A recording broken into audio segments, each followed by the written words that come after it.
Boa noite. Iniciamos mais um Papo Aberto pela TV Canção Nova. A minha convidada de hoje é professora universitária, presidente da Associação de Direito de Família e das Sucessões, faz parte do membro da União dos Juristas Católicos e é uma das grandes defensoras da família brasileira. Seja muito bem-vinda, doutora Regina Beatriz Tavares da Silva. É com muita alegria que eu a recebo aqui no programa. De verdade, estou honrado de recebê-la aqui. Satisfação toda minha e honra toda minha. Doutora, vamos falar um pouquinho sobre a sua especialização. Qual é a sua especialização na área do direito? Especialmente direito de família e direito das sucessões, ou seja, todas aquelas questões jurídicas que envolvem a família enquanto unida, depois de desunida ou mesmo depois da morte de um dos membros da família. Isso é o direito de família e o direito das sucessões. Certo. O direito de família regula as relações de uma família em vida e o direito das sucessões após a morte de um dos membros da família. Certo. E qual o trabalho que é desenvolvido na Associação de Direito de Família e de Sucessões? A Associação de Direito de Família e das Sucessões, que se chama ADEFAS, na sua abreviatura, né, é uma associação que surgiu depois de ser muito acalentada durante anos e anos. Embora ela seja uma associação que entrou no ar, vamos dizer assim, que foi lançada para o público apenas há cerca de 3 meses, ela foi lançada para o público em 29 de julho deste ano de 2014, ela vem sendo formatada, pensada, refletida há muitos e muitos anos por mim. Até que, conversando com vários juristas, estes juristas me provocaram muito para que eu montasse esta associação, fundasse esta associação. E aí resolvi aceitar estas provocações que obviamente eram extremamente positivas e todos esses juristas se uniram em torno da ADEFAS.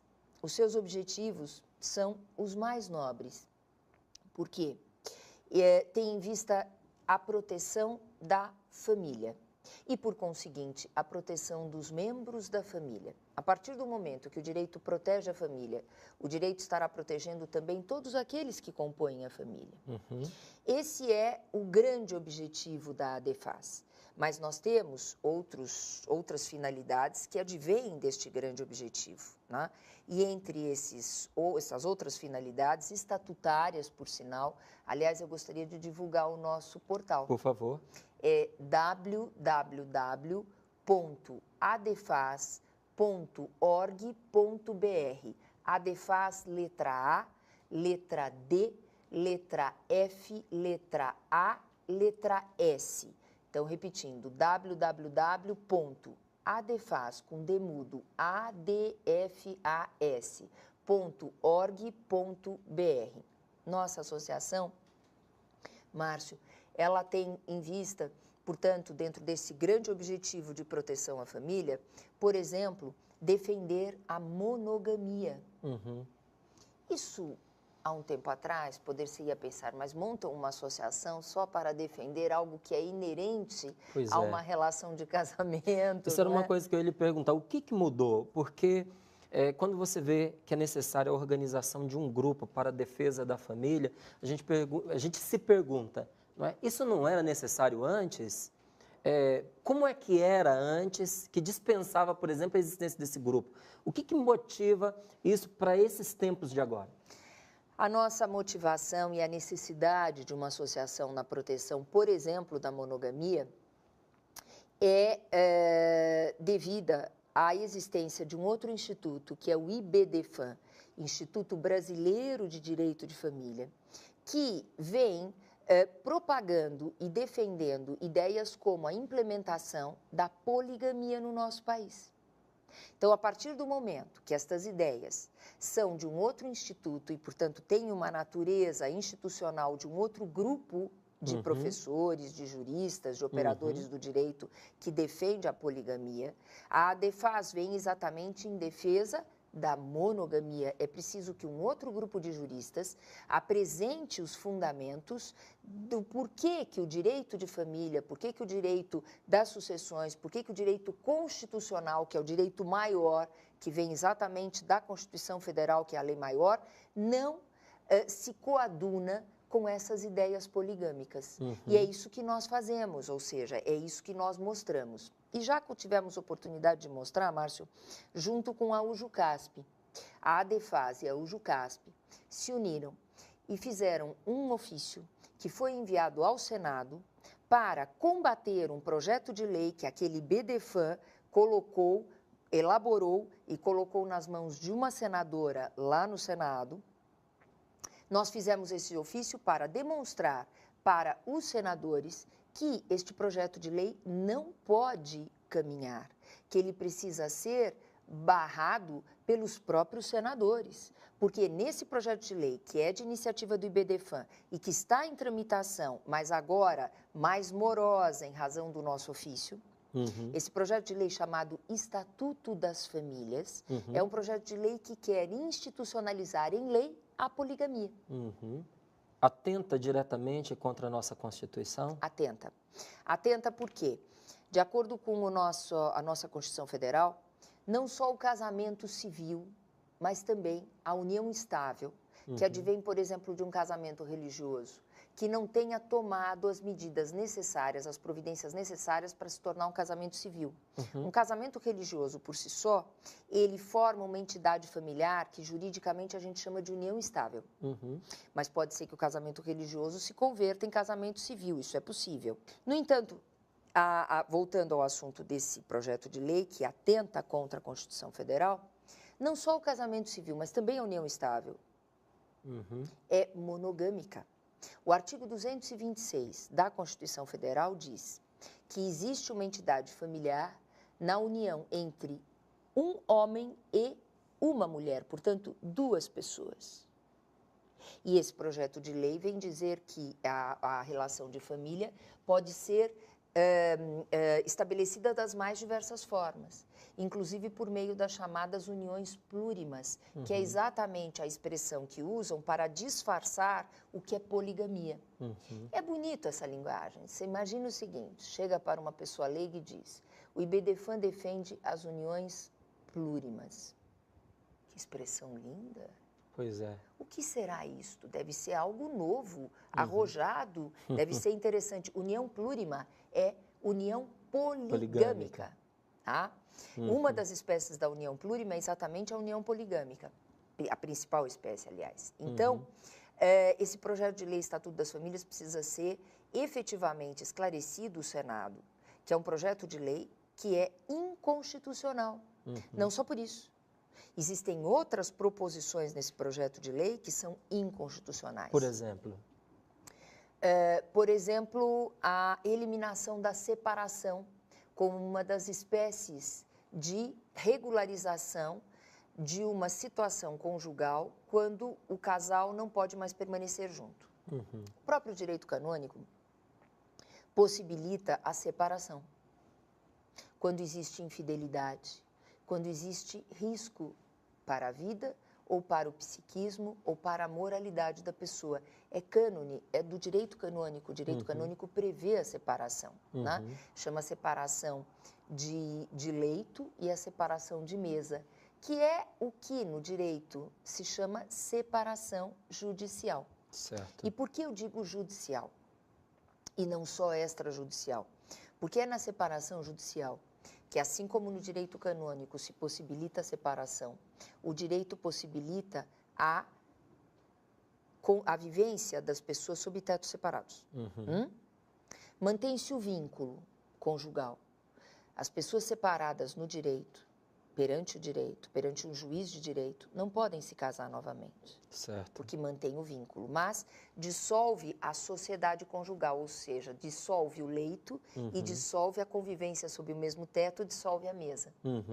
As duas pessoas se afastam. Está separada, mas não está divorciada. Não está divorciada. É uma outra espécie dissolutória, portanto, e que é necessária, porque, infelizmente, existem pessoas que maltratam, fisicamente, inclusive existe a violência doméstica. Certo. Existem casais em que a violência doméstica, infelizmente, se apresentam, especialmente a do homem contra a mulher. Por isso que existe uma lei de combate à violência doméstica no direito. Certo. Né? E quando existe, por exemplo, a violência doméstica, é lógico que a mulher não pode se sujeitar àquela prática. E aí ela pode, perante o direito canônico, pedir a separação, e aí vai ser o tribunal canônico que vai resolver isto para ela, como ela pode, perante o direito, pedir a um juiz de direito a separação. E aí fica o vínculo, mas a pessoa está separada e está em consonância com os seus ditames da religião católica.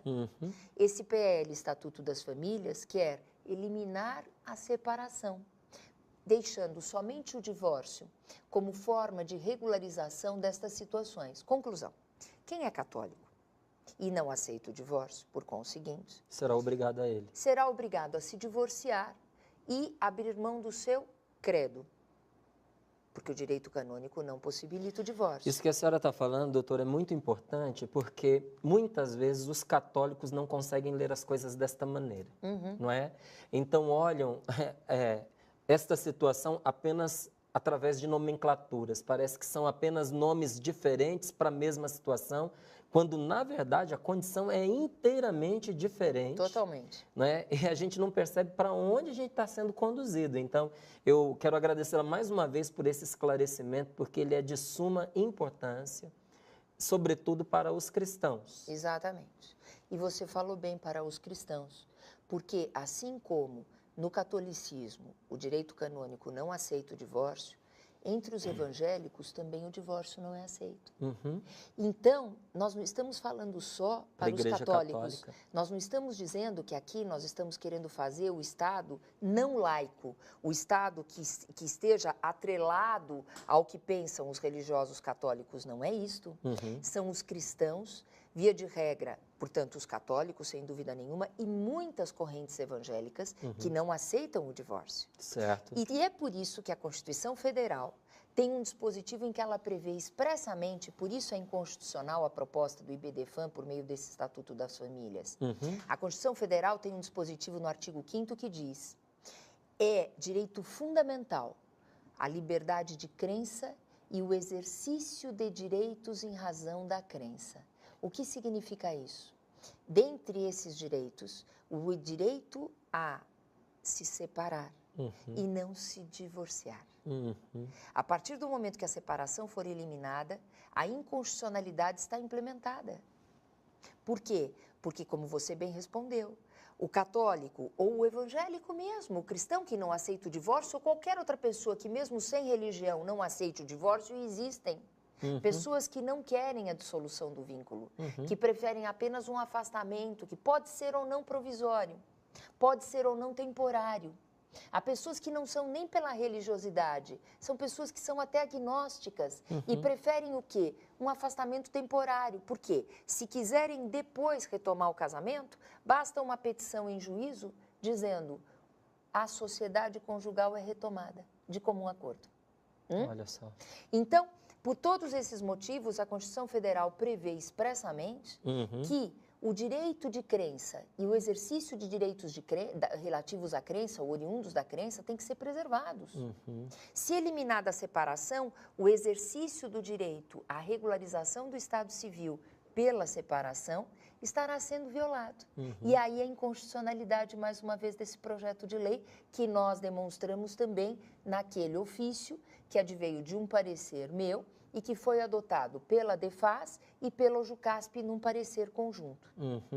Com essa proposta desse Estatuto das Famílias, que traz aí como base de si, né, como a sua alma, essa proposta da poligamia, eu, pelo que vejo, aquilo que nós conhecemos como família fica desagregado, desmorona, se desconstitui, não é? Dá para se chamar de família essa proposta? Não. No sistema atual, que é do Código Civil, sob a égide da Constituição Federal, isto não é família. Porém, o que esse projeto de lei Estatuto das Famílias pretende é, por exemplo, atribuir direito de pensão alimentícia e direito à indenização nas relações extraconjugais, ou seja, para os chamados, popularmente chamados, amantes. Isto é uma forma de poligamia não consentida, ou seja, normalmente, quando existe a traição, quando existe a infidelidade, a pessoa traída não aceita a figura do amante. Com certeza. Por isso que a gente chama de poligamia não consentida. A partir do momento que viesse, porque não vai vir, a ADEFAS vai lutar contra, a UJUCASP está conosco também nesta luta, e outras instituições, outros institutos vão se unir a nós, aliás, já começam a se unir. Então, que o Senado Federal preste muita atenção para não deixar passar um projeto inconstitucional. Porque mesmo se passar pelo Senado, nós vamos trabalhar na Câmara. E se, por alguma absoluta falta de senso do Congresso Nacional passar na Câmara, nós vamos promover a ação direta de inconstitucionalidade. Isso vai ser uma vergonha para o Congresso Nacional. Mas, voltando, né? Poligamia não consentida, direitos para amante. Ou para o amante. Pois é. A partir do momento que se atribui direito de pensão alimentícia se a relação da amásia ou do amásio termina, ou direito à indenização, pelas benesses, né, que o amante não recebeu da relação que era conjugal, porque a relação extraconjugal pode não ter os benefícios da relação conjugal. É esse o argumento que o IBDFAN traz. É muito sério, Gente, é muito e um grave. absurdo, um desrespeito muito grande à outra parte, né? Porque a pessoa, além de ser traída, não é, já com a infidelidade do seu marido ou da sua esposa, ainda é lesada nos seus bens. Exatamente. Não é? Exatamente. Onde estão os direitos desta pessoa? Porque, claro que quem vai pagar a pensão alimentícia era o cônjuge que praticava a infidelidade, sem dúvida, mas isso vai afetar os bens da própria família. Quem vai pagar a indenização é o cônjuge que praticava a infidelidade, sem dúvida, mas isso vai obviamente interferir, vai prejudicar, como você bem colocou, inteira. Márcio, a família inteira. Né? E são argumentos pífios, são argumentos ridículos. Pífio é uma expressão que a gente usa muito no direito, mas significa o quê? Argumentos ridículos, tais como o amante, especialmente a amante, é uma coitadinha. E, portanto, ela precisa de proteção. Ora, é uma mulher com mais de 18 anos, se for amante do sexo feminino, ou um homem com mais de 18 anos, se for do sexo masculino. Uma pessoa, portanto, que se imagina, que se presume capaz, que se presume que tem inteligência para raciocinar nos mais diversos níveis e que sabe que está praticando um ilícito. Porque todo mundo sabe, nas mais diversas camadas sociais, tanto intelectuais quanto econômicas, das mais baixas às mais elevadas, o que é amante. E a pessoa sabe que está entrando numa relação Numa extraconjugal. condição de amante. E, portanto, que coitadinha, que vítima. Onde está a vítima? A pessoa faz porque quer. A pessoa pratica o ilícito juntamente com o outro que é casado ou a outra que é casada, né? Porque quer.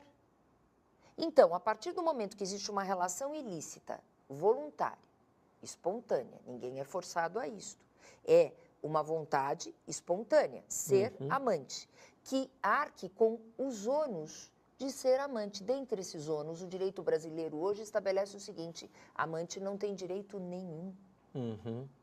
A não ser que prove na vara civil e não em vara de família, portanto, numa relação tipicamente obrigacional, que contribuiu com dinheiro ou trabalho para a construção do patrimônio que ficou em nome da pessoa casada. Certo. Isso é raríssimo. Isto é raríssimo, porque normalmente, como diz um acórdão do Tribunal de Justiça do Rio de Janeiro, amante dá despesa e não lucro. É verdade. Então, contribuição é excepcional. Agora, se existir essa contribuição para vedar o enriquecimento indevido daquele casal que estaria ganhando nas costas do ou da amante... Já está amparado por lei. Direito obrigacional está na lei. Isso se chama sociedade de fato. É do direito das obrigações. Doutora, como já estão sinalizando para a gente que a gente está chegando ao fim, eu não gostaria de terminar o programa sem lhe fazer uma pergunta. Pois não. Tá? O que a lei nos diz com relação a casais do mesmo sexo adotarem uma criança?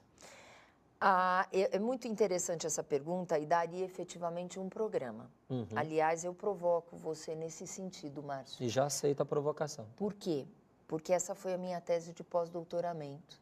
Tá. E há muitos elementos a falar a respeito deste tema. Certo. Não é um tema que possa ser em 3 segundos ou em 1 minuto, não sei Esgotado, quanto nos falta, né? esgotado, muito pelo contrário. A lei, ela não prevê a possibilidade da adoção por pessoas do mesmo sexo. Isso eu digo com todas as letras. O que existe é uma interpretação errônea do nosso ordenamento jurídico. E eu posso explicar isso para você com muitos detalhes, Certo. exatamente para poder mostrar a todos que nos ouvem, a todos que assistem a esse programa, que é também uma deturpação, é uma interpretação deturpada que é feita pelo mesmo IBDFAM e que a ADEFAS também combate a respeito da adoção por pessoas do mesmo sexo. E não é só adoção, a reprodução assistida também por pessoas do mesmo sexo. Esse também é um tema importantíssimo. Reprodução assistida não é mais algo de Aldous Huxley, Admirável Mundo Novo, enfim, uma ficção. Aldous Huxley foi um grande autor que escreveu um livro chamado Admirável Mundo Novo, em que ele colocava lá, em meados do século passado, a reprodução assistida como algo que um dia aconteceria, mas na época era ficção. Hoje em dia, a reprodução assistida é um fato da vida real. E hoje em dia, a reprodução assistida, esta sim, está aberta para qualquer pessoa porque ela não está na lei. Ela está na mão dos do Conselho Federal de Medicina e, portanto, dos Conselhos Regionais de Medicina, que não é lei, é norma de deontologia só para médicos. E falta uma lei sobre reprodução assistida. Conclusão, os casais do mesmo sexo estão procurando hoje, constantemente, a reprodução assistida. Quando é ouvido um profissional da área do direito, esse profissional, ele vai responder: adotar casais do mesmo sexo, não vejo condições no nosso ordenamento jurídico. E explico por que eu quero explicar depois para você no programa futuro. Reprodução assistida, o caminho está aberto. Porque não há lei. Não há lei sobre reprodução assistida. Uma prática constante, também nas uniões entre pessoas de sexo diferente, ou seja, nas relações heterossexuais, e leva ao cúmulo, que é o que eu acho que poderia ser um tema bem interessante para a gente também falar nesse mesmo programa futuro. O convite, obviamente, foi provocado, portanto, está previamente aceito. Exatamente, muito bem aceito. Muito obrigada. Muito obrigada. Então, vamos tratar da reprodução assistida também pelas mulheres, né? E pelos homens sozinhos. Ótimo. Sozinhos. Isso é muito grave. Pois é. Ter um filho, por acaso, sem ter pai, é uma coisa. É a mãe solteira, conhecida como mãe solteira. Teve um filho, até muitas vezes, ou se não, na maior parte das vezes, indesejado, mas, obviamente, vai criar aquele filho, não vai abortar, porque o direito veda o aborto, o direito brasileiro veda o aborto, e vai procurar criar daquele filho da melhor maneira. Isso é uma coisa. Outra coisa é uma pessoa de vontade, por manifestação de vontade, ir a um centro de reprodução assistida e dizer: eu quero uma produção independente. Isto não é vedado no nosso ordenamento, isto é um absurdo. Qualquer pessoa sozinha pode chegar num centro de reprodução e o centro vai, dependendo dos princípios éticos do médico. Éticos, aqueles internos, aqueles que são intrínsecos, não o que está no Código de Ética que possibilita, não o que está na resolução da reprodução assistida que possibilita. Dentro dos dogmas, dos princípios do médico, ele pode recusar, mas ele está amparado pelas normas de deontologia da sua profissão para fazer. Certo. E aí nós falamos também da reprodução assistida entre pessoas do mesmo sexo, porque é que tudo isso está muito errado e muito mal parado, e falamos da adoção entre pessoas do mesmo sexo, porque que no meu modo de ver o ordenamento jurídico brasileiro não possibilita. Então, achei fantástico ter a oportunidade de fazer essa pergunta já no finalzinho dessa nossa entrevista. porque a provocação não é só para mim, nem é só para a doutora, mas é sobretudo para você. Então, você teve aqui um menudo que vai ser a nossa próxima entrevista, não é? Que já vou pedir a Carol para poder marcar. Com muito gosto. Para que a gente não tenha um espaço de tempo muito afastado entre essa nossa e a próxima. É bom. Tá bem? E eu queria que apresentasse, agora tem que ser mesmo rapidinho, esse livro aqui para a gente, porque eu tenho certeza que muitas pessoas ficaram interessadas em aprofundar o tema, não é? Como eu também fiquei, já solicitei, esse aqui é meu, tá? Com muito gosto. Não é? E tenho certeza que você gostaria de ter esse esclarecimento em suas mãos, não é verdade? Então, eu gostaria que a senhora apresentasse esse livro para nós. Esse livro é fruto de um trabalho de muitos anos e já teve uma edição anterior, aliás, 2 edições anteriores, e também um livro que recebia um título um pouco diferente há mais e mais anos. Com a emenda constitucional do divórcio, que é essa emenda 66 de 2010, houve essa falha interpretação de que a separação teria terminado, de que só existiria o divórcio, que é o que se propõe naquele projeto de lei Estatuto das Famílias. Certo. Então, neste livro, eu trato da questão do seguinte modo: respeitável quem queira o divórcio. É uma questão de convicção pessoal, de credo e de crença, mas que se respeite também aquele que não quer o divórcio e que quer somente a separação diante de uma infidelidade, de violência doméstica, de descumprimento dos deveres do casamento que torna insuportável a vida em comum. Aqui nesse livro se encontra toda a fundamentação legal, doutrinária e jurisprudencial, porque a jurisprudência brasileira, com o nosso trabalho, passou a adotar na maior parte dos estados brasileiros, inclusive no nosso Tribunal de Justiça de São Paulo, e no Superior Tribunal de Justiça, no STJ, a tese de que a separação se mantém no ordenamento jurídico. O que esperamos é que esse projeto de lei Estatuto das Famílias não ande, porque se andar e se for aprovado, nós corremos o risco de grave inconstitucionalidade pelas violações que eu já apresentei. Então, este livro é para o direito posto, é para o direito atual, mas já abarca também a necessidade de todos nós juntos lutarmos contra aquele PL Estatuto das Famílias. Ok. Doutora, muito obrigado. Obrigada. Estou de verdade agradecido e quero reforçar aqui essa divulgação, porque é um documento para a gente ter em mãos, não é? É importantíssimo E olha, você Márcio, ter... desculpa, mas com as normas de direito canônico aqui citadas. Ok. Então, quem tem interesse na religião católica, que eu imagino que seja a maior parte Sim, dos com nossos, certeza. desta assistência, né, vai encontrar todas as normas de direito canônico sobre a separação. Olha, fantástico. E como é que o direito, né, concilia-se com os religiosos católicos que não querem o divórcio. Fantástico. De que modo o direito está de acordo com o direito canônico o direito e o direito comum, civil. o direito comum, que é o direito civil, está de acordo com o direito canônico. Esta conciliação de ideias. Fantástico. E mesmo para você que não é católico, já sabe que o direito canônico é todo inspirado a partir da fé cristã. Exatamente. Com certeza, ainda que não seja regra para os cristãos não católicos, ilumina com certeza as decisões que nós temos em comum. Exatamente. Então fica aqui para você a indicação da doutora Regina Beatriz Tavares da Silva, o livro Divórcio e Separação, pela editora Saraiva. Agradeço mais uma vez. Toda a satisfação Em minha, breve Márcio. nos revemos aqui. Com certeza. Muito obrigada. Você pode continuar em sintonia com o programa pelo Facebook, facebook.com/papoaberto. Nós voltamos já já e você, por favor, continue conosco.